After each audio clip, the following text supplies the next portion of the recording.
Welcome back to the show. Last week, US President Donald Trump signed a bill that places new sanctions on Russia. Although Trump called the legislation seriously flawed, it was overwhelmingly supported by the US Congress. The US has accused Russia of interfering in its elections. We now continue with our panel. Of course, we have to bring in Alex Nekrassov here in London. Alex, you've written about this.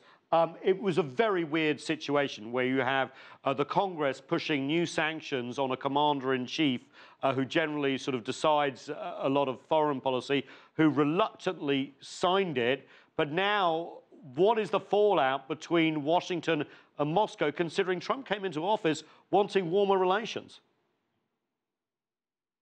Well, first of all, from the Moscow's point of view, this looks like a power struggle in Washington. And it's not really clear, are these sanctions more targeted at Russia than President Trump himself? Because let's face it, to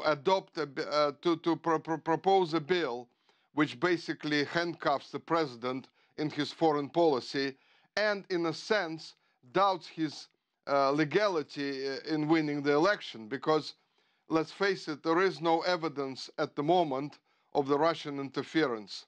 There is none. Well, we'll talk about that separately. Because, but I mean, this is very important to see those sanctions as basically a reflection of this power struggle in Washington. And that is why, from Moscow's point of view, it's not really a classical package, you know, sanctions against Russia. And secondly, what is, I think, very important is that the European allies are not very happy about them this time round.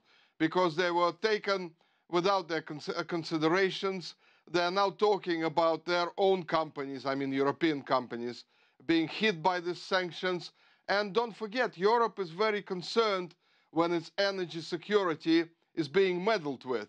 And this is exactly what America is doing now with these sanctions. It is meddling with European energy security. Yeah, the sanctions were quite targeted, weren't they, against the Russian oil and gas industry. Just a quick follow-up with Alex, because you didn't get that much time in the previous segment. What's going to be the effect? Because obviously we've had the US foreign policy establishment asking for Russia to pull out of Crimea, to take the Minsk agreement seriously and move forward. There are some key foreign policy objectives here, but also some key by the US, but some key Russian national interests too. Do you see anything changing? No, I don't, because in America, they need to understand something. The West crossed the line in Ukraine. You know, everything else, we could have had many other problems and we could have sorted them out in the Middle East and in Asia and so on. In Ukraine, the West crossed the line. And this is why I don't see how these sanctions are going to influence the resolution of the crisis in Ukraine. Okay. That is the problem. Okay. And to be honest with you, I don't think these sanctions actually benefit anyone. No, thank you for your point there. Ashvin, you were going to add something. Sure. I mean, I think, you know, what's interesting about what's happening here in Washington is as with many issues, you have multiple points of view.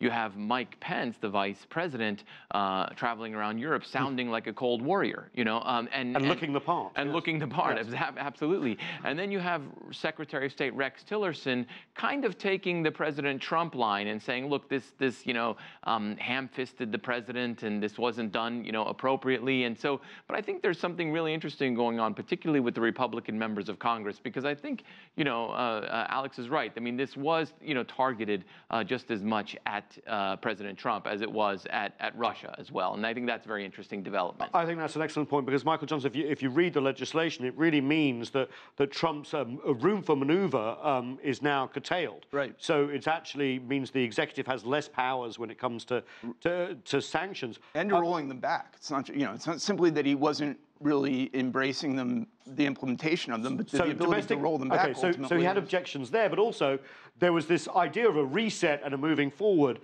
with Russia coming into office. Can that now happen, given what he had to sign? I really think this was a very bad move on Congress's part. I think, you know, and I realize we've really so politicized Russia policy, and this is one of the dangers of it, is you have an administration that ran on an agenda saying that they were going to take a fresh look at Russia. They were going to, you know, President Trump said he was very clear. He wanted to, you know, extend a hand of friendship and, you know, of you know, working with Putin. And I think that's very difficult to do, in essence, when you have Congress imposing on Russia these punitive sanctions that are sending a signal that we're in a state of hostility. Additionally, they're basically being issued as a penalty for engagement in 2016 election, and we're involved in all these investigations, none of which have concluded, and none of which have demonstrably proven that Russia's engagement was. So you're saying wait till after the investigation's over? Before, yeah. That's not a small point. I mean, in essence, we're putting this huge penalty on Russia while we're simultaneously engaged in allegations, but no definitive reports on what actually they did. So it seems to me that it's really boxed the president in. I think it'll be very difficult to get these sanctions rolled back, even if relationships improve. Well, I do think, to the credit of the Putin's administration, I do think that they do understand the complexities of this, and they do, I think, you know, sort of see through the fact that this has been, in essence, overly politicized. Yeah, I think that's an excellent point. I'm going to bring that up with Alex in London. We did see, obviously, a reaction by Moscow. There are diplomats being downscaled. There are people being moved out. We did see some comments on social media and in the press about Trump being weak and weakened. But what struck me, and tell me, this is just a personal thought, is that in Manila at the weekend, at the Foreign Ministers' ASEAN Summit, Sergei Lavrov and Rex Tillerson, both foreign ministers, US Secretary of State as well, basically seemed to try and want to work through this and not escalate the situation. Where does Moscow go from now, considering there's also public opinion there is pretty angry? Well, first of all, I think we should remember the fact that Putin is in a sort of pre-election mode at the moment. You know, the presidential elections are coming, so he has to think about the domestic opinion. And that's why the tough talk after the sanctions were signed, that was mostly directed at the domestic audience in Russia, because they really wanted to hear that.